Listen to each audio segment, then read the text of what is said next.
very popular back then, which, by the way, has the initials LSD, which they must have been on when they found this thing.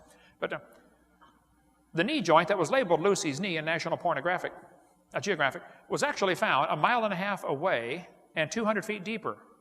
But National Geographic labeled it Lucy's knee. It's not Lucy's knee. It's 1.5 miles away, for heaven's sake, okay? There's quite a controversy about that knee joint still. But the knee joint is the best evidence they have that Lucy was becoming a human. Because an ape has the lower and upper leg that are in a straight line with each other. A human leg goes up to your knee and angles off to the side because your hips are wider than your knees. Lucy's knee angled off to the side, the femur angled. And Donald said, see, that proves she's becoming a human. No, any monkey that climbs trees has an angled femur. What he found was a tree-climbing monkey. It's not proof it's becoming a human. He said, well, the bones are slightly bigger than a regular ape. Well, that's true. It doesn't prove it's becoming a human. The bones of a Clydesdale are slightly bigger than a regular horse. It doesn't prove it's becoming a truck, for heaven's sake, okay? What he found was a heavy-duty chimpanzee, and probably the pre-flood chimpanzees, and everything was probably more heavy-duty. If they're living longer, much healthier, that's all he found. There are big horses and little horses today, by the way. St. Louis Zoo put human feet on their Lucy display. Not one foot bone or hand bone was found. Not one. Every other Australopithecine that's been found has curled toes. Professor Menton at Washington University said, the statue is a complete misrepresentation. That's a big fancy word for lie. I prefer smaller words. It's a lie. The zoo director said, zoo officials have no plans to knuckle under. We cannot be updating every exhibit based on every new piece of evidence. We look at the overall exhibit and the impression it creates, and we think this impression it creates is correct. Bruce, are you telling me you would lie to kids coming through your zoo just to get an impression across to them that evolution is true? You mean your theory is more important than the facts? That's exactly correct. They will lie to the kids going through these science centers and zoos to make them believe this evolution theory. And there are lies in the textbooks, like 60 of them. We covered that on video number 4, lies in the textbooks. In Africa, they found perfectly normal human footprints in a layer of ash that had turned to stone. Perfectly normal human footprints. But the footprints were in ash, supposed to be 3 3/4 million years old.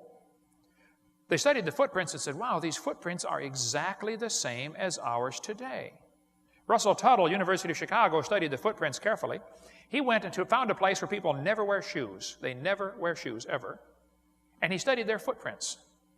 He had them run through the mud, walk through the mud, jog through the mud, trot, skip. He said the footprints of these people that never wear shoes are exactly like the footprints found in Laetoli, Africa. Identical. And then he said, if the Laetoli footprints were not known to be so old, we would conclude they were made by a member of our own genus. In other words, if we didn't know better, we would think a human made these. Well, how do you know better? Oh, because the rock is too old. This is an example of where the evolution theory is a hindrance to common sense and to scientific research. It's one of the greatest hindrances to science. It's not part of science.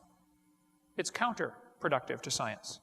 Then National Geographic put human ape-like mixture features on these creatures walking through this ash. Now, keep in mind, not one bone was found. No bones are found. If you find perfectly normal human footprints, what would justify you putting dark-skinned, ape-like creatures walking there on your drawing? And if I was African American, I'd get upset that they always use dark skin on the missing links. Like there's some kind of, darker skin is less evolved. That's what they're trying to imply here. And why did they add this toe separation? Notice the big toe is separated away from the rest of them on the picture. They did it on purpose because it's a real serious problem going from an ape-like foot to a human foot. Apes have a toe that sticks off to the side like a thumb. That's so they can grab a tree branch and hang by their back feet. You can't do that, okay? If you want to practice it, I'd suggest you start on a low branch for practice, okay? Because you're going to hurt your head. But here they have 4 million years of bipedalism, and they gave every one of these so-called missing links human feet. Because the foot is a serious problem for the evolutionist. Charles Oxnard studied Lucy and said the bones of Lucy represent an animal that is not in the line of humans. It's not a missing link. He did a computer multivariate analysis of the bones, okay? There could be these creatures, the little ape-like creatures that walk upright, still alive in Sumatra today. Lucy may represent an animal that is still alive. Peking man was used for years as evidence for evolution. Everything disappeared during World War II. But they found a cave with a bunch of crushed monkey skulls in there.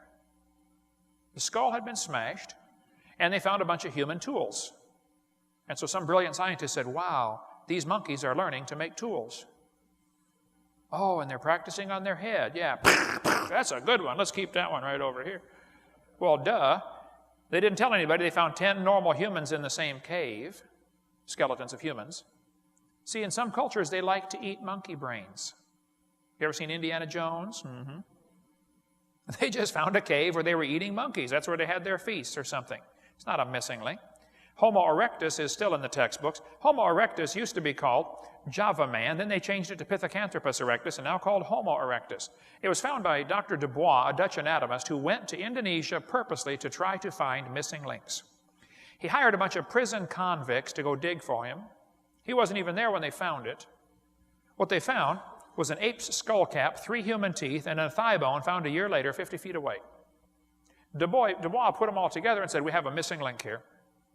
You don't even know those animal bones go together. 3 teeth, thigh bone, and a skull cap from an ape. This was also going to be used in 1925 as evidence for evolution at the Scopes monkey trial. The Java man. The famous anatomist Virchow said, in my opinion, this creature is an animal, a giant gibbon. In fact, the thigh bone has not the slightest connection with the skull. Dubois hid the fact that he found 2 human skulls in the same area. He put those under his bed, under the floor. Like Edgar Allan Poe, you know, Telltale Heart, only this was Telltale Head. But there's no evidence of how man evolved at all. Fossil evidence for evolution for humans is fragmentary. Fossil evidence of chimpanzee evolution is absent altogether. There is no evidence of how chimpanzees evolved. But yet you have articles in the magazines all the time, you know, about evolution. Where are we going? I can tell you that. You're going straight to hell if you don't accept Christ. It's real simple. That's a no-brainer. In Skull, they were going to have a big display of the Orc Man, O-R-C-E, the Orse Man.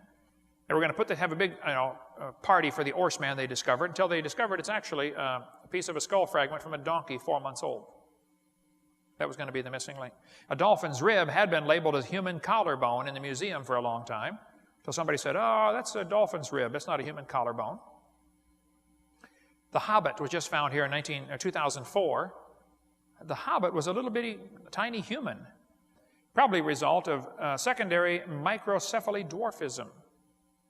Just a normal human, about 3.5 feet tall. There are people like that today running around the planet. Okay? There's a good book on